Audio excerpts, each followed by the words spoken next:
तो नए टॉपिक के साथ बात करते हैं हम लोग संसद की। संसद क्या है इसके बारे में बात करेंगे। संसद यूपीएससी से रिलेटेड बहुत महत्वपूर्ण टॉपिक है, चाहे वे यूपी पीसीएस की तैयारी कर रहे हैं उसके लिए भी, या वनडे एग्ज़ाम की कोई तैयारी कर रहे हैं उसके लिए भी संसद बहुत महत्वपूर्ण है। तो संसद के बारे में चर्चा करते हैं।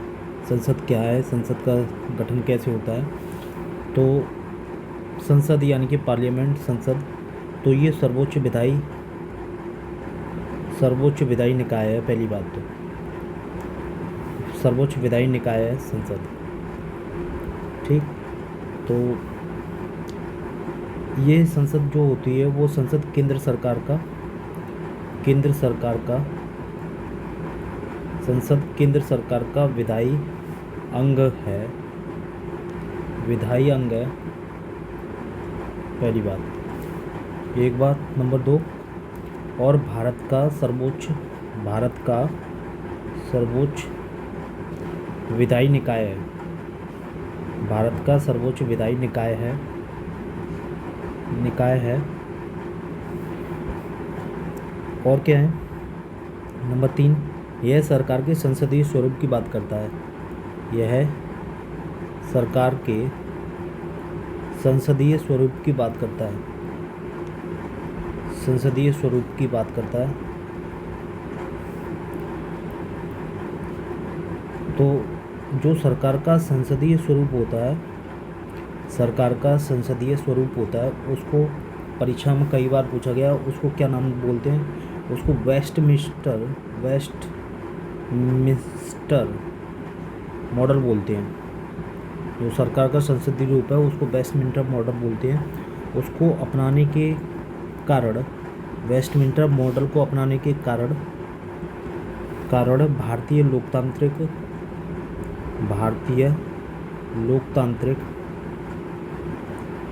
लोकतांत्रिक राजनीतिक व्यवस्था में प्रमुख और केंद्रीय स्थान रखती है।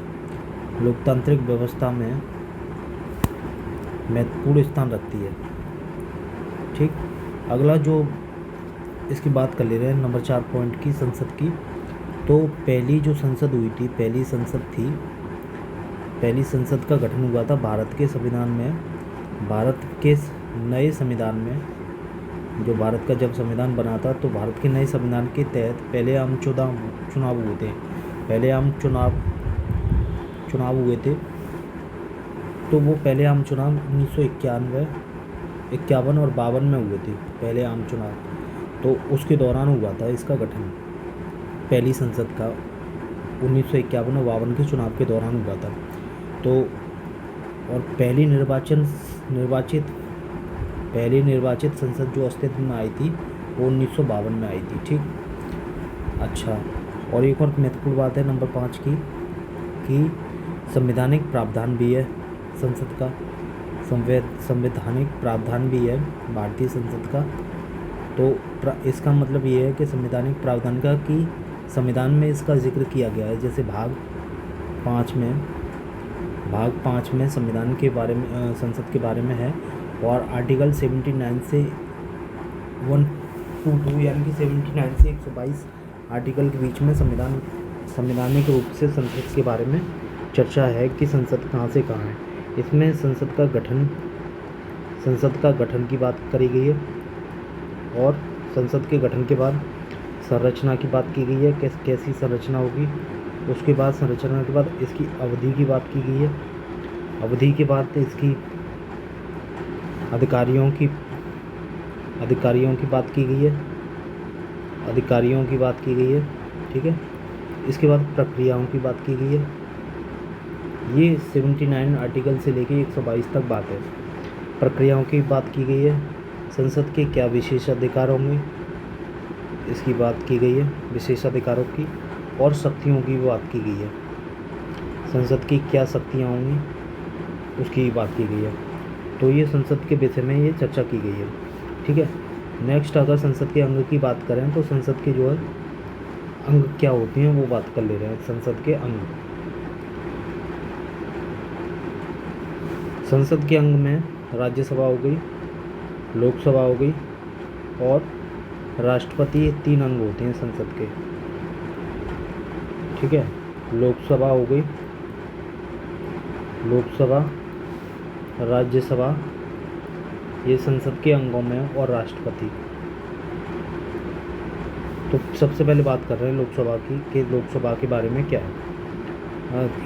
सबसे बड़ा संसद की बात कर रहे हैं पहले, लोकसभा नहीं, राज्यसभा की बात कर रहे हैं। संसद का जो सर्वोच्च सदन होता है वो राज्यसभा है, और निम्न सदन है लोकसभा है, जिसको उच्च सदन बोलते हैं और इसको निम्न सदन बोलते हैं। तो राज्यसभा को उच्च सदन और लोकसभा को निम्न सदन कहते हैं। तो राज्यसभा की बात कर रहे हैं। राज्यसभा क्या है?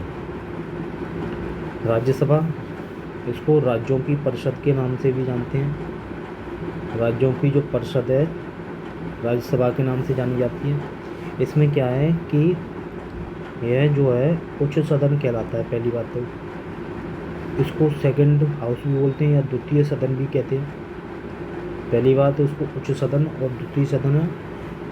और क्या है, यह भारतीय संघ के, भारतीय जो संघ होता है, भारतीय संघ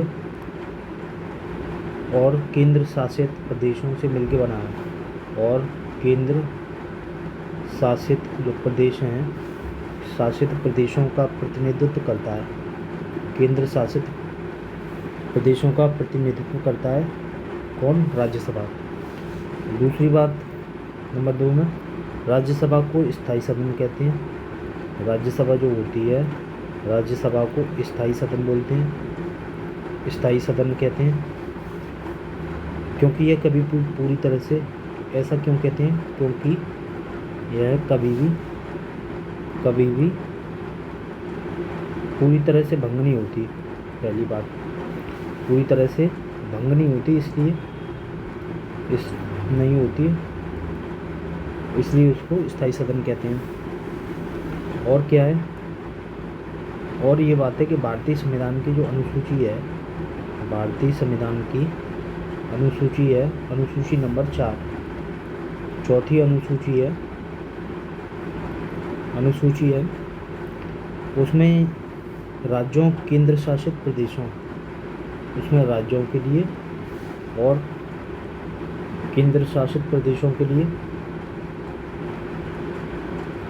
केंद्र शासित प्रदेशों के लिए, केंद्र शासित प्रदेशों के लिए राज्यसभा में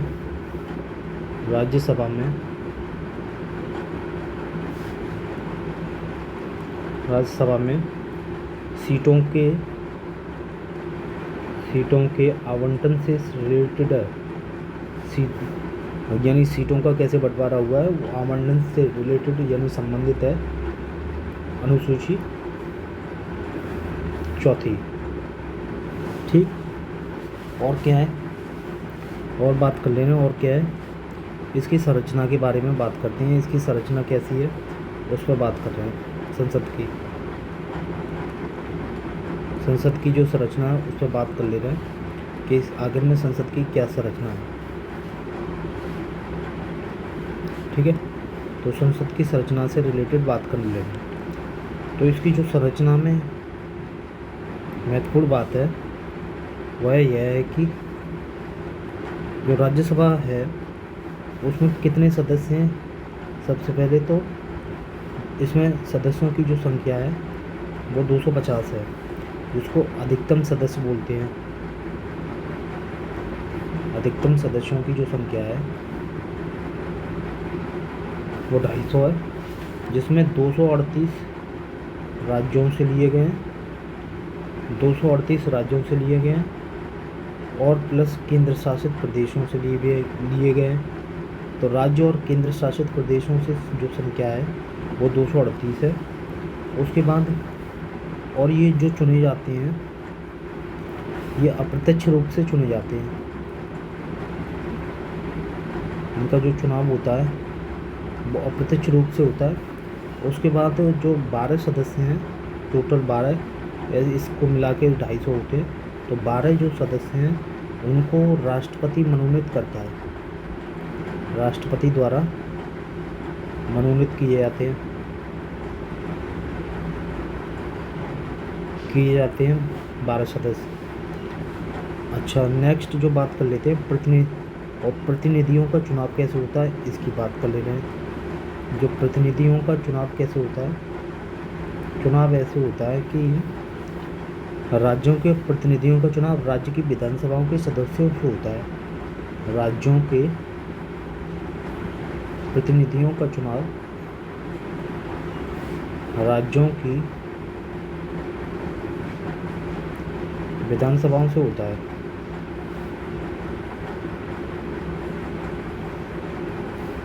राज्यों की विधानसभाओं से होता है। ठीक। राज्यसभा में प्रत्येक केंद्र शासित प्रदेश से भी कुछ लोग आते हैं। इसके लिए एक निर्वाचन मंडल होता है, वो गठित किया जाता है। ठीक है, केंद्र शासित प्रदेशों से। और राष्ट्रपति राष्ट्रपति क्या करता है, मनोनीत सदस्य वे होते हैं जिन्हें राष्ट्रपति द्वारा कुछ,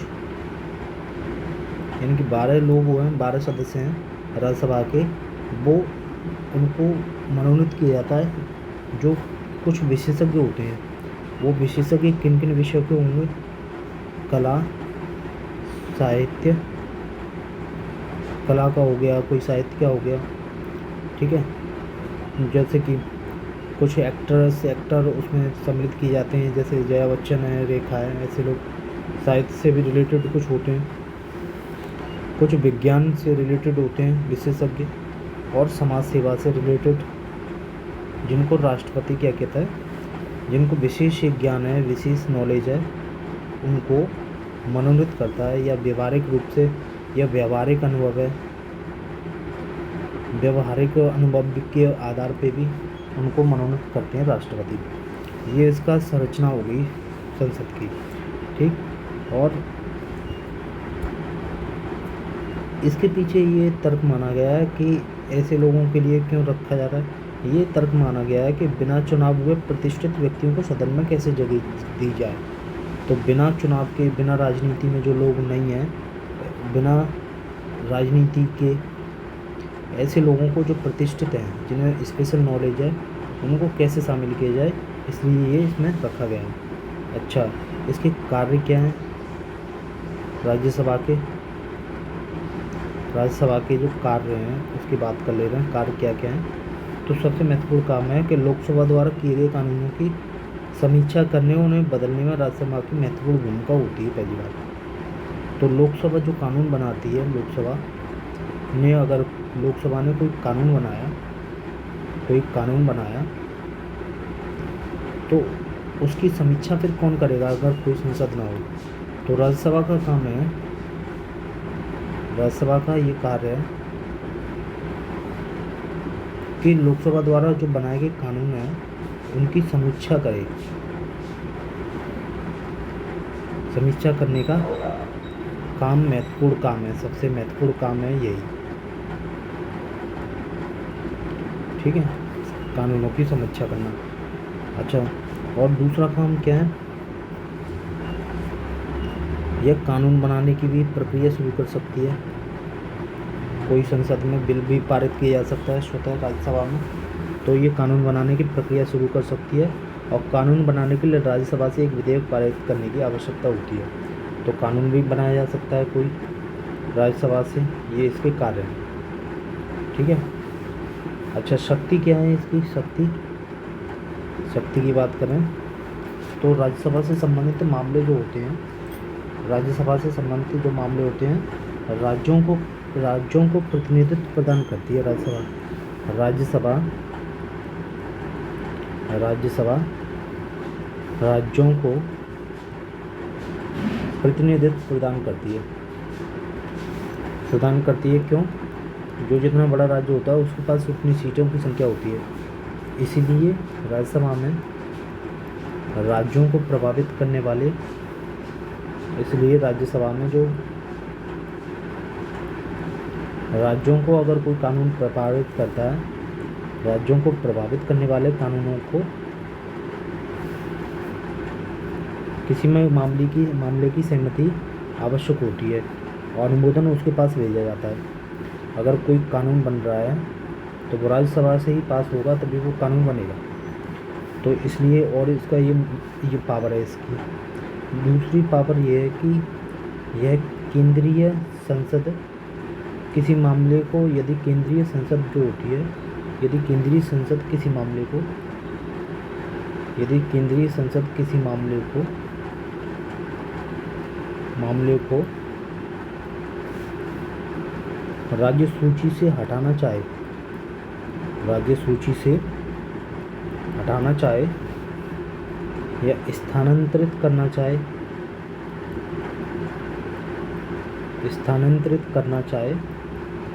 तो राज्यसभा का अनुमोदन आवश्यक है। तो राज्यसभा का क्या है, का अनुमोदन बहुत आवश्यक है। ठीक, ये बात है। तो ये राज्यसभा की संरचना से मैंने आपको जो है जानकारी दी। नेक्स्ट इसके कुछ लोकसभा के जो है बात रही है लोकसभा में, कि लोकसभा में आखिर में दूसरा जो उसका पार्ट है वो लोकसभा का है, कि लोकसभा आखिर में किस बारे में, उसकी संरचना क्या है, उसकी पावर्स क्या है। तो लोकसभा के बारे में भी देख ले रहे हैं कि आखिर में लोकसभा क्या करती है। लोकसभा के महत्वपूर्ण कार्यों में पहले उसकी संरचना की बात करते हैं। तो लोकसभा सबसे पहले ये कैसा सदन है, लोकसभा निचला सदन है, लोकसभा निचला सदन है पहली बात तो। और इस सदन को और क्या नाम है इसका, इसको लोकप्रिय सदन भी बोलते हैं। और जो भारत के लोगों का प्रतिनिधित्व करती है ये लोकसभा, भारत के लोगों की प्रतिनिधित्व की संस्था है।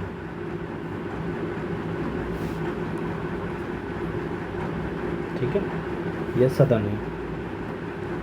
नेक्स्ट इसकी संरचना के बारे में बात कर रहे हैं कि आखिर में क्या संरचना है इसकी। तो इसकी जो संरचना है, लोकसभा की अधिकतम संख्या जो है 550 है, जो निर्धारित की गई है। लेकिन वर्तमान में इतने सदस्य नहीं है। वर्तमान में इसके सदस्यों की संख्या 530 है और 20 सदस्य जो हैं वो केंद्र शासित प्रदेशों से हैं।